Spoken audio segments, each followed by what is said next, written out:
Hi, I'm Peter Jones, Chartered Surveyor, author and property investor. I've had a question in from Michael. I'm going to change his name, by the way. It's not his real name because he might not want me to give away his personal details. But Michael is a self-employed electrician from London and he earns roughly £20,000 a year and he wants to get into buy-to-let, and he's asked me if I can give him any tips which will help him. Well, if I was with Michael, the first thing I'd be asking him is, does he own his own home? Because if he's going to apply for buy-to-let finance in order to finance his buy-to-let properties, most lenders would like him to own his own home before they lend him any money.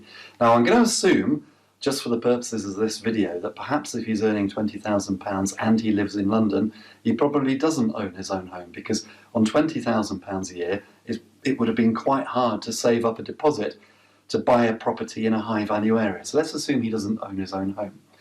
The other thing which I'll notice instantly is that he's on an income of about £20,000 a year, and many buy-to-let lenders would require him to have a minimum income of £25,000 per annum before they'll lend to him. Now, not all lenders, but many buy-to-let lenders do.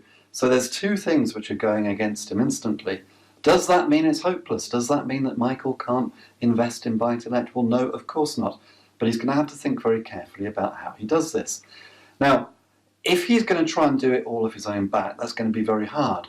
So if I was sitting down with Michael, the second thing I'd be asking him is, what was he thinking of in terms of trying to raise a deposit for his buy-to-let properties? Because it could well be that he may have a relative who's got some money who may be able to help finance his purchase. Now, just to be very clear on this, most, if not all, buy-to-let lenders will not allow you to borrow the deposit. They want you to have the money yourself. Or alternatively, if you haven't got the deposit for the deposit yourself, the money for the deposit yourself, one thing which they will usually accept is if you have a gift. Notice I use the word gift, not loan, gift from a close relative. Close relative, well, it depends on the bank. They all have different criteria.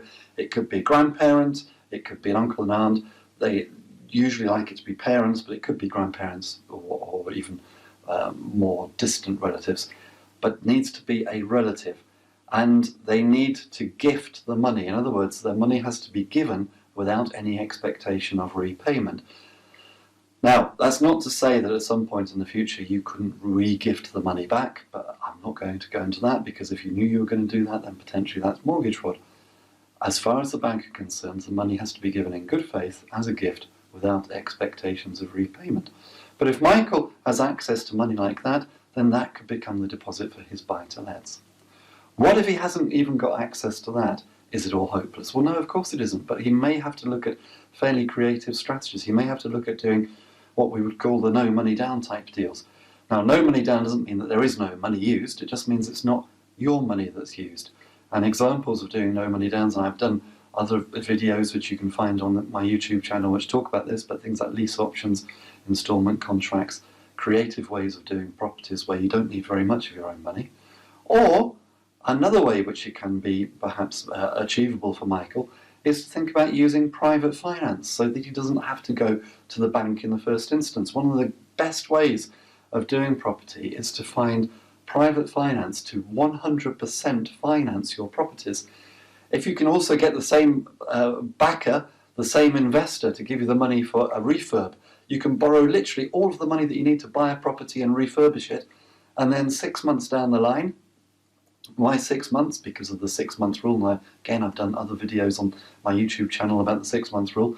You can then finance the property and hopefully get all or most of your money back out and pay back all or most of the money back to the investor.